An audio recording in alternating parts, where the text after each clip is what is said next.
Welcome back to the doctor वॉशरेंस podcast. I know I have been missing, but उसका एक बहुत ही सॉलिड रीज़न है, कार्पल टनल सिंड्रोम, जिसके बारे में हम आज बात भी करने वाले हैं। जो लोग मुझे इंस्टाग्राम पर फॉलो करते हैं उन्हें आइडिया है कि I have been missing from there as well and it is because of this only. But आखिर कार्पल टनल है क्या, एंड ये मुझे क्यों हुआ, एंड ये आपको भी क्यों हो सकता है, ये एक बहुत ही इंटरेस्टिंग कहानी है। So let's start with today's episode.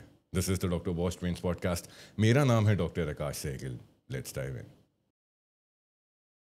For starters, हमारी जो रिस्ट है, जो कलाई है, ये एक इंजीनियरिंग मार्वल है। जब हम अपने हाथ को सीधा करते हैं, उल्टा करते हैं, घुमाते हैं या किसी भी चीज़ को पकड़ते हैं, तो ये हमारे फोर आर्म्स में से कुछ टेंडन्स और मसल्स को कंटिन्यूस यूज में डालता है। आपकी फोर आर्म में दो मेन मसल ग्रुप्स होते हैं। फ्लेक्सर मसल्स जो हाथ को अंदर की तरफ फोल्ड करते हैं यहाँ की साइड पर, और एक्सटेंसर मसल्स जो हाथ को सीधा और पीछे की तरफ खींचते हैं इस तरफ। इन मसल्स के टेंडेंस रिस्ट से होते हुए जो हमारी कलाई पे हमको अक्सर दिखते होते हैं, हमारे जो रिस्ट पे फोर आर्म पे हमको अक्सर दिखते होते हैं, उन्हीं टेंडेंस के बीच से एक बहुत इंपॉर्टेंट नर्व निकलती है, द मीडियन नर्व। ये मीडियन नर्व आपके फोर आर्म से शुरू होती है और ये बहुत ही पतले से नैरो से एक टनल में से गुजरती है, जिसे हम कार्पल टनल बोलते हैं। नाउ कार्पल टनल को अगर विजुलाइज करना हो तो ऐसे कीजिए कि एक बहुत छोटी सी पाइप है जिसके ऊपर की तरफ एक हार्ड कवर है, द ट्रांसवर्स कार्पल लिगामेंट, और नीचे की तरफ कार्पल बोन्स का कर्वेचर। जब भी आप कोई रिपीटेटिव मोशन करते हो, जैसे टाइपिंग, बार बार रिस्ट को फ्लेक्स करना या फिर वेट तक उठाना, तब इन टेंडेंस में फ्रिक्शन की वजह से इन्फ्लेमेशन आ जाती है। इस इन्फ्लेमेशन का प्रेशर सबसे पहले मीडियन नर्व पर पड़ता है। पहले हल्की सी नंबनेस और टिंगलिंग फील होती है, जैसे उंगलियों में करंट सा लग रहा हो। धीरे धीरे अगर अफेक्टेड रिस्ट को रेस्ट ना मिले तो स्वेलिंग और बढ़ जाती है और ब्लड सप्लाई कॉम्प्रोमाइज होने लगती है। बेसिकली जैसे वो पाइप जा रहा है हमारा, उसके अंदर की स्पेस फिक्स्ड है, वैसे ही कार्पल टनल में भी स्पेस फिक्स्ड है। और जब अंदर के कंटेंट्स, टेंडेंस हमारे जो भी हैं उसके अंदर, वो अगर इन्फ्लेम कर जाते हैं तो नर्व की कंप्रेशन स्टार्ट हो जाती है। ये यहाँ से स्टार्ट होता है हमारा कार्पल टनल सिंड्रोम। और एक और इम्पॉर्टेंट पॉइंट, मीडियन नर्व सिर्फ सेंसेशन नहीं बल्कि कुछ मसल्स को भी सप्लाई करती होती है, जो बेसिकली हमारा थंब को मूव करने में हेल्प करते हैं। इसीलिए ये सिर्फ एक सुपरफिशियल प्रॉब्लम नहीं है, बल्कि एक प्रोग्रेसिव नर्व डिसफंक्शन है, जो टाइम पे अगर ट्रीट ना हो तो परमानेंट डैमेज तक कॉज करता है। आप इसको समझिए कि जब भी आप रिस्ट को बेंड करते हो और फिंगर्स से टाइटली ग्रिप करते हो, तब कार्पल टनल में प्रेशर नेचुरली बढ़ जाता है। ये इसलिए होता है क्योंकि फ्लेक्सर टेंडेंस जो फिंगर्स को फोल्ड करते हैं वो एक इलास्टिक रबर बैंड की तरह होते हैं और अंदर स्पेस ऑक्यूपाई करते होते हैं। जब रिस्ट फ्लेक्स्ड हो या फिर एक्सटेंडेड पोजीशन में होती है, मतलब या तो ये पूरी तरीके से अंदर की तरफ घूमी है या पूरी तरफ पीछे की तरफ, तब टनल का एरिया कम हो जाता है, वो पाइप जो है वो पतली हो जाती है।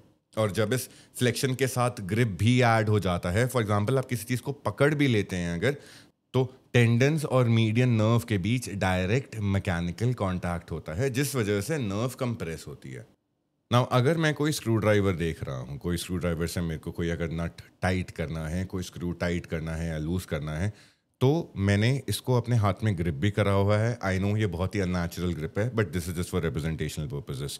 मैंने अपने हाथ को ऐसे टाइट भी कर रखा है। टाइट करने के साथ साथ मैं अपने हाथ को फ्लेक्स भी कर रहा हूँ और हाइपर एक्सटेंड भी कर रहा हूँ। Now whenever I am doing all of this, this puts pressure all along over here. अगर मैं अपनी फिंगर्स से कर रहा हूँ एंड अगर साथ में मैंने इसमें अपने रिस्ट का एक्शन भी डाल दिया, फॉर एग्जाम्पल लाइक दिस, तो at the very same time this is engaging my fingers, digital pressure भी आ रहा है, प्लस साथ में रिस्ट की मूवमेंट भी हो रही है। या फिर अगर आप कोई जैम का डब्बा खोल रहे हैं तो तब भी आपकी फिंगर्स जो हैं वो भी प्रेशर डाल रही हैं, plus at the very same time आपकी रिस्ट जो है वो भी मूव कर रही है। नाउ ये दोनों एक्शंस जो हैं, इनमें रिस्ट का एक्सट्रीम फ्लेक्शन और हाइपर एक्सटेंशन तो है ही है, साथ के साथ थंब का भी बहुत टाइट ऑपोजिशन होता है to all the fingers. Now ये जो पोजीशन होती है ये मीडियन नर्व पे मैक्सिमम लोड डालती है। बहुत सारी कॉमन एक्टिविटीज हैं जो कार्पल टनल सिंड्रोम को ट्रिगर करती हैं। For example we got long typing sessions. Long typing sessions बिना रिस्ट के नीचे कोई रेस्ट रखे। बेसिकली आपकी रिस्ट थोड़ी सी एलिवेटेड होनी चाहिए आपके कीबोर्ड से, not at the level of your keyboard. And then is driving, specially steering wheel को टाइटली ग्रिप करते हुए। नाउ अपने मोबाइल फोन को भी हम टाइटली ग्रिप करके ही रखते होते हैं whenever we are doom scrolling और anything like that. And then of course we have kitchen activities जैसे आटा गूंदना, सब्जियां काटना या वो सारी एक्सरसाइजेस जिसमें रेपिटेटिव रिस्ट का फ्लेक्शन होता है। And then of course we have got washing clothes, माने कि जब हम गीले कपड़ों को निचोड़ते होते हैं। एंड यस, वेट लिफ्टिंग भी रिस्ट पे बहुत ज़्यादा अफेक्ट डालती होती है, बहुत ज़्यादा फोर्सफुल और साथ में अननेचुरल पोजीशन में रिस्ट के ऊपर, क्योंकि ये बहुत ही डेलिकेट जॉइंट है, इस पे बहुत ज़्यादा प्रेशर आता होता है। एंड देन जितनी देर तक रिस्ट और फिंगर्स एक साथ लोड में रहते हैं उतना ही ज़्यादा क्यूमुलेटिव प्रेशर बिल्ट अप होता है। ये स्लो ट्रॉमा मीडियन नर्व को माइक्रो इंजरीज देता रहता है, जो टाइम के साथ इन्फ्लेमेशन और सिम्टम्स को क्रॉनिक बना देते होते हैं। नाउ इस सबसे पहले आते होते हैं अर्ली वार्निंग साइंस, जो लोग अक्सर इग्नोर कर देते होते हैं। शुरू में आपको सिर्फ थोड़ी सी टिंगलिंग या फिर नमनेस फील होती है, स्पेशली जब आप रात में सो रहे होते हो। बहुत सारे पेशेंट्स बोलते हैं कि उनकी उंगलियां जैसे सो गई हैं और उन्हें अपनी रिस्ट हिलानी पड़ती है या हाथ झटकना पड़ता है ताकि सेंसेशन वापस आए। ये नमनेस सबसे पहले थंब या फिर इंडेक्स फिंगर एंड कभी कभार मिडिल फिंगर तक में आ जाती है, क्योंकि मीडियन नर्व इन तीन एरियाज को सप्लाई करती होती है। अगला स्टेज होता है इंटरमिटेंट सिम्टम्स, जहां आपको दिन में कभी कभी एक टिंगलिंग या बर्निंग सेंसेशन महसूस होती है, जैसे जब आप फ़ोन पकड़ के बात कर रहे हो, स्टीयरिंग व्हील पकड़ रखा है या कोई भी चीज़ आपने अपने हाथ में टाइटली ग्रिप कर रखी है। ये रिपीटेटिव स्ट्रेस मीडियन नर्व के इरिटेशन को और ज़्यादा बढ़ा देता होता है। नाउ जब कंडीशन और एडवांस हो जाती है तब नम्बनेस परमानेंट रहने लगती है। लोग महसूस करते हैं कि उनका हाथ वीक हो रहा है। थंब और इंडेक्स फिंगर से छोटी छोटी चीज़ें उठाना मुश्किल लगता है, जैसे सिक्के उठाना, बटन्स बंद करना शर्ट के, या पेन को स्टेबली ग्रिप करना। ये मोटर फाइबर्स का इन्वॉल्वमेंट है जो मीडियन नर्व से कंट्रोल होता है। क्रॉनिक कंप्रेशन का सबसे बुरा इंपैक्ट होता है मसल वेस्टिंग। आप नोटिस करेंगे कि थंब के जो नीचे वाला पार्ट है, द थेनर एमिनेंस, ये पतला और हल्का सा हॉलो लगने लगता है। मतलब मेरे को ऑलमोस्ट 2 हफ्ते ही हुए हैं and I know that there is a noticeable difference in between my right hand and my left hand. Left hand की जो मसल है ऑन द थेनर एमिनेंस, ये अभी भी काफ़ी सॉलिड है, whereas on the right it has gotten a little hollow. And इसका मतलब ये है कि जो मीडियन नर्व की सप्लाई है वो प्रॉपर नहीं हो रही और मसल्स स्लोली डीजेनरेट हो रहे हैं। ये स्टेज डेंजरस है क्योंकि इस स्टेज पे नर्व डैमेज कई बार इरिवर्सिबल भी हो जाता है। नाउ एक और इम्पॉर्टेंट सिम्टम होता है क्लमजीनेस, मतलब हाथ की ग्रिप स्ट्रेंथ कम हो जाने की वजह से हाथ से चीज़ें छूट जाने लगती हैं, स्लिप हो जाने लगती हैं। बहुत पेशेंट्स कंप्लेन करते हैं कि उनका कॉन्फिडेंस चला जाता है चीज़ें पकड़ने में, ग्रिप करने में, उठाने या फिर रखने में। एंड ये सिर्फ फिजिकल नहीं है, ये एक मेंटल स्ट्रेस भी क्रिएट करता होता है। अगर ये सिम्टम्स 6 महीने से ज़्यादा टाइम तक चल रहे हैं और रेस्ट या फिर स्प्लिंटिंग से भी आराम नहीं मिल रहा, तो usually nerve conduction studies recommend करी जाती हैं ताकि डैमेज की सिवियरिटी को असेस किया जाए। तो प्लीज़ ध्यान रखिएगा कि कार्पल टनल सिंड्रोम एक प्रोग्रेसिव प्रॉब्लम है। शुरू होती है हल्की टिंगलिंग से और जा सकती है परमानेंट नर्व डैमेज तक। सबसे ज़रूरी चीज़ है अर्ली इंटरवेंशन, ताकि इसके प्रोग्रेशन को रोक सकें एंड रिकवरी का चांस मैक्सिमाइज कर सकें। Now, moving on, we have risk factors and occupational triggers. Carpel tunnel syndrome का सबसे बड़ा कल्प्रिट होता है रेपिटेटिव स्ट्रेन। ऐसा स्ट्रेन जो आप रोज करते हो बिना बॉडी को प्रॉपर रिकवरी टाइम दिए। सोचो कि एक आईटी प्रोफेशनल जो दिन में 8 से 10 घंटे कीबोर्ड पे बस टाइपिंग करे जा रहा है, या फिर कोई एक डेंटल सर्जन जो बार बार ड्रिल्स और इंस्ट्रूमेंट्स यूज कर रहा है। इन रेपिटेटिव हैंड मूवमेंट से टेंडेंस कंटिन्यूसली फ्रिक्शन और इरिटेशन फेस करते हैं, जिससे कार्पल टनल में स्वेलिंग डेवलप होती है और मीडियन नर्व पे प्रेशर बढ़ता है।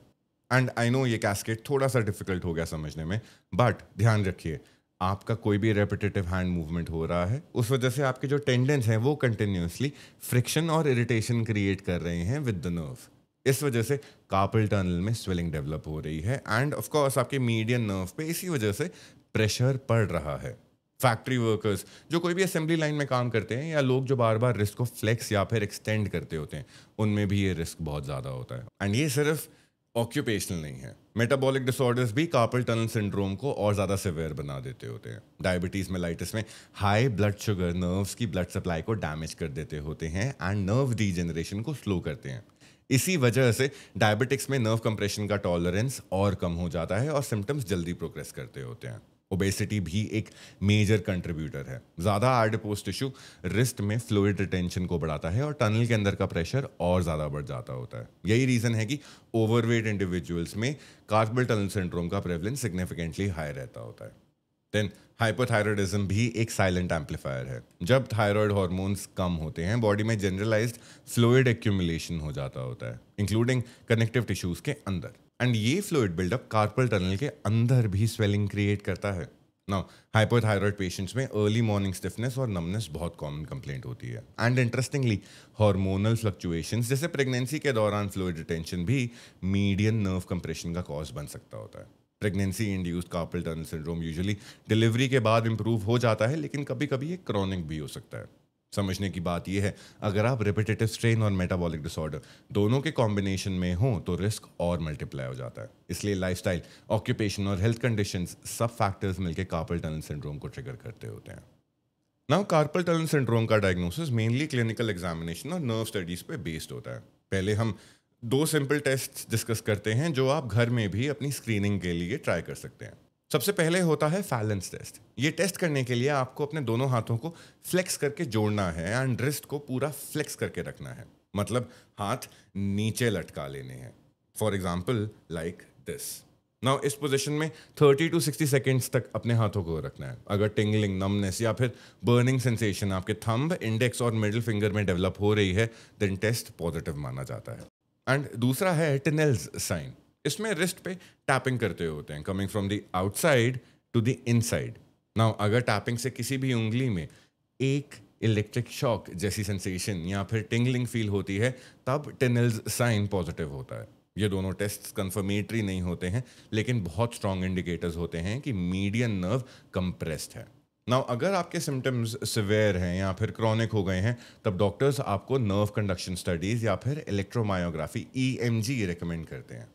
नाउ नर्व कंडक्शन स्टडी में इलेक्ट्रोड्स के थ्रू चेक करते हैं वेदर मीडियन नर्व के थ्रू इलेक्ट्रिकल सिग्नल्स कितनी स्पीड से ट्रैवल कर रहे हैं। नॉर्मली कंडक्शन फास्ट होती है, लेकिन कंप्रेशन से सिग्नल्स स्लो हो जाते हैं और लेटेंसी बढ़ जाती है। नाउ EMG थोड़ा और डिटेल्ड होता है। ये मसल्स की इलेक्ट्रिकल एक्टिविटी मेजर करता है और ये बताता है कि नर्व डैमेज सिर्फ कार्पल टनल तक लिमिटेड है या और जगह भी स्प्रेड हो चुका है। Now EMG studies are hyper valuable, specially अगर डायग्नोसिस डाउटफुल हो या सर्जरी प्लान करनी हो। कार्पल टनल में इमेजिंग का रोल लिमिटेड होता है, लेकिन कभी कभी अल्ट्रासाउंड या MRI यूज़ किया जाता है, स्पेशली अगर कोई मास, कोई लीजन, कोई गैंग्लियोनिक सिस्ट या फिर कोई एनाटॉमिकल अनोमली सस्पेक्टेड हो जो नर्व को कंप्रेस कर रही हो। अल्ट्रासाउंड से मीडियन नर्व की स्वेलिंग और cross sectional area easily visualise किया जा सकता होता है। नाउ डायग्नोसिस का कोर मैसेज ये है कि अगर आपको टिंगलिंग और नमनेस बार बार हो रहा है, सेल्फ स्क्रीनिंग टेस्ट पॉजिटिव आ रहे हैं, तो डिले मत करो। अर्ली डिटेक्शन से नर्व डैमेज रिवर्सिबल होता है और रिकवरी जल्दी होती है। नाउ ट्रीटमेंट की बात करें तो काफ़ी हद तक घर पे खुद से ही इसका ट्रीटमेंट स्टार्ट करना पड़ता है। कार्पल टनल के ट्रीटमेंट का सबसे पहला स्टेप होता है एक्टिविटी मॉडिफिकेशन। जो कोई भी रेपिटेटिव मूवमेंट की जा रही है, टाइपिंग, माउस ज़्यादा चलाना, जिम में वेट्स पकड़ना, बेसिकली कोई भी एक्शन जिसमें ग्रिपिंग फोर्स और डिजिटल एक्शन माने फिंगर्स की मूवमेंट हो, उन सब में छोटे छोटे चेंजेस बहुत फ़र्क ला सकते हैं। ना अगर आप कंप्यूटर यूज़ करते हो तो कीबोर्ड और माउस को रिस्ट के लेवल से हल्का सा नीचे या उनके लेवल पे रखना बहुत ज़रूरी है। अगर आप अर्गोनॉमिक कीबोर्ड या फिर कोई स्प्लिट कीबोर्ड ट्राई कर सकते हो जो रिस्ट को न्यूट्रल पोजीशन में रखे, then it is absolutely beautiful. Now दूसरा इंपॉर्टेंट पॉइंट है न्यूट्रल रिस्ट पोजिशनिंग। देखिए, कार्पल टनल पे प्रेशर सबसे ज़्यादा तब पड़ता है जब आप अपनी रिस्ट को पूरी तरह फोल्ड कर लेते हो या बहुत ज़्यादा ऊपर या नीचे घुमाते हो। बेसिकली जब रिस्ट पूरी बिल्कुल तरीके से सीधी रहती है, ना अंदर बेंड होती है ना बाहर होती है, तब कार्पल टनल का वॉल्यूम मैक्सिमम होता है। मतलब नर्व और टेंडेंस को नेचुरल स्पेस मिल रहा है अपना और उन पे स्ट्रेस कम पड़ता है। इसीलिए रात में एक रिस्ट स्प्लिंट पहनना बहुत हेल्पफुल होता है। नाउ ये जो स्प्लिंट है ये बेसिकली नर्व को कंप्रेस नहीं होने देता होता by keeping the hand straight. Now for example, अगर आप रोज कीबोर्ड पे बैठे हैं and if you are beginning to face some form of wrist pain, तो follow a 3 step process. Number 1, keyboard को थोड़ा एल्बो के लेवल पे रखना ज़रूरी है। नंबर 2, रिस्ट को टेबल पे नहीं रखना चाहिए बट एक सॉफ्ट रिस्ट रेस्ट का यूज़ करना बेटर है। अगर रिस्ट के लिए कोई भी रेस्ट ना हो तो एक माइक्रोफाइबर क्लॉथ नीचे रख सकते हो। एंड कोई इजी फिंगर ट्रैवल वाला कीबोर्ड हो, not a mechanical one, because mechanical keyboards के अंदर फोर्स ज़्यादा लगती है। बेसिकली आपको फिंगर से कीज को लाइटली प्रेस करना है without using extra force. Basically आपकी रिस्ट की नेचुरल पोजीशन ना हाइपर एक्सटेंडेड है ना फ्लेक्स्ड है। हमारी रिस्ट की natural position is where the hand is extended by almost 15 degrees. तो हमको उस पोजीशन को रेप्लिकेट करना है whenever we are working. Remember, the wrist does not move sideways in its natural position. Now तीसरा step होता है micro breaks. अगर आप कंटिन्यूसली 1 से 2 घंटे तक काम कर रहे हो, हर 30 मिनट में प्लीज 1 या 2 मिनट की ब्रेक जरूर लीजिए। उस टाइम पर रिस्ट को फ्लेक्स करना, फिंगर्स को स्ट्रेच करना बहुत जरूरी है ताकि ब्लड सर्कुलेशन इंप्रूव हो। ये small breaks long term damage को प्रिवेंट करते होते हैं। And then of course we have got nerve gliding exercises, उनके बारे में हम अभी थोड़ी देर में बात करेंगे। ना न्यूट्रिशन भी इनडायरेक्टली एक रोल प्ले करता होता है। Vitamin B6, omega 3 fatty acids mild inflammation को रिड्यूस करने में हेल्प करते हैं। हाइड्रेशन मेंटेन करना और रिफाइंड कार्ब्स को कम करना स्वेलिंग कंट्रोल में बहुत सपोर्ट करता होता है। अगर सिम्टम्स मॉडरेट या फिर सिवियर हो जाते हैं तो मेडिकल इंटरवेंशन ज़रूर कंसिडर कीजिए। आपके doctor local steroid injections recommend कर सकते हैं जो टेम्परेरी स्वेलिंग और पेन को रिड्यूस करते हैं, लेकिन याद रखने वाली बात यह है दैट इंजेक्शंस सिर्फ शॉर्ट टर्म रिलीफ देते हैं, रूट कॉज को फिक्स नहीं करते। और जब क्रॉनिक कंप्रेशन हो और मसल वेस्टिंग स्टार्ट हो जाए तब सर्जिकल डीकम्प्रेशन, जिसे कार्पल टनल रिलीज बोलते हैं, बहुत सॉलिड ऑप्शन है। सर्जरी में लिगामेंट को कट किया जाता है जिससे टनल का स्पेस बढ़ सके और नर्व को परमानेंट रिलीफ मिले। रिकवरी यूजुअली 4 से 6 हफ्ते में हो जाती है और success rate is almost 98%। Now basically सबसे इंपॉर्टेंट चीज़ है टाइमली एक्शन लेना। जितना जल्दी आप रिकॉग्नाइज करोगे कि सिम्टम्स सीरियस हो रहे हैं, उतना ही ज़्यादा चांस है कि आप बिना सर्जरी के रिकवर कर जाओ। नाउ सबसे इंपॉर्टेंट स्टेप होता है कार्पल टनल सिंड्रोम की रिकवरी में टाइमली एक्शन लेना। जितना जल्दी आप रिकॉग्नाइज करोगे कि सिम्टम्स सीरियस हो रहे हैं, उतना ही ज़्यादा चांस है कि आप बिना सर्जरी के रिकवर कर जाओगे। लोग अक्सर सोचते हैं कि थोड़ी देर में ठीक हो जाएगा ये पेन, और इसी डिले से नर्व डैमेज परमानेंट हो जाता है। अब बात करते हैं सपोर्टिव डिवाइसेस की। For example four arm brace, four arm muscles को सपोर्ट ये करता होता है जिससे टेंडन्स पर रिपीटेटिव लोड कम होता है। इसका यूज उन लोगों के लिए हेल्पफुल होता है जो ऑक्यूपेशनल रिपीटेटिव मोशन से रिकवर कर रहे हैं, जैसे राइटिंग, टाइपिंग या फिर even in the gym. And then come wrist splints. Now wrist splints का मेजरली काम होता है कि वो रात को आपकी रिस्ट को हाइपर एक्सटेंशन में नहीं जाने देते और फ्लेक्शन में नहीं आने देते। इससे आपके नॉक्टर्नल सिम्टम्स जैसे नमनेस और टिंगलिंग ये कम हो जाते होते हैं। एंड दिन में भी प्रोलॉन्ग टाइपिंग में इसका इंटरमिटेंट यूज काफ़ी हेल्पफुल रहता होता है। Then of course we got the thumb spica splint. Now अगर थंब के मूवमेंट में पेन बढ़ रहा है तो ये बहुत ज़्यादा हेल्पफुल रहता होता है। ये थंब को न्यूट्रल रखता है और ग्रिपिंग स्ट्रेस को रिड्यूस करता होता है। एंड देन आते हैं फोर आर्म स्प्लिंट, जो बेसिकली सिवियर केसेस में यूज करते होते हैं। ये फोर आर्म के प्रॉक्सिमल मसल्स को इमोबिलाइज करके टोटल क्यूमुलेटिव लोड को और कम कर देते होते हैं। नाउ इन स्प्लिंट्स का प्राइमरी रोल है प्रेशर रिलीफ और नर्व रिकवरी को सपोर्ट करना। लेकिन याद रखना, स्प्लिंट्स तभी इफेक्टिव होते हैं जब आप अर्गोनॉमिक और एक्टिविटी मॉडिफिकेशंस पैरेलली साथ में करते हैं। सिर्फ ब्रेस पे डिपेंडेंट रहना सस्टेनेबल नहीं होता, plus at the very same time it also causes muscle wasting. Now एक चीज़ और, हर एक्टिविटी में आपको ये कॉन्शियस अवेयरनेस डेवलप करनी होती है कि रिस्ट न्यूट्रल है या नहीं। और अगर ये हैबिट बन जाए तो कार्पल टनल सिंड्रोम का प्रोग्रेशन सिग्निफिकेंटली स्लो हो सकता है एंड काफ़ी केसेस में रिवर्स भी हो जाता होता है। देखिए, एक्सरसाइजेस का मेन पर्पस होता है नर्व को ग्लाइड करना, स्वेलिंग को रिड्यूस करना और रिस्ट के सॉफ्ट टिश्यूज को जेंटली मूवमेंट देना। ये एक्सरसाइज डेली करनी चाहिए, प्रेफरेबली दिन में 5 से 6 बार, लेकिन बिना ज़्यादा पेन को पुश किए। सबसे पहले होती है नर्व की ग्लाइडिंग एक्सरसाइजेस। आप अपना हाथ सामने सीधा करो और रिस्ट को न्यूट्रल पोजीशन में करो। धीरे से उंगलियों को पूरी तरह सीधा और ओपन करो, ऐसे। नाउ रिस्ट को थोड़ा सा पीछे एक्सटेंड करो, जैसे कोई स्टॉप का साइन दिखा रहा हो। मैं उल्टा नहीं कर रहा हूँ बिकॉज फिर मेरा जो हाथ है वो पूरा का पूरा एकदम टेढ़ा हो जाएगा, so I am doing it like this. Now thumb को थोड़ा अलग करके स्ट्रेच फील करो।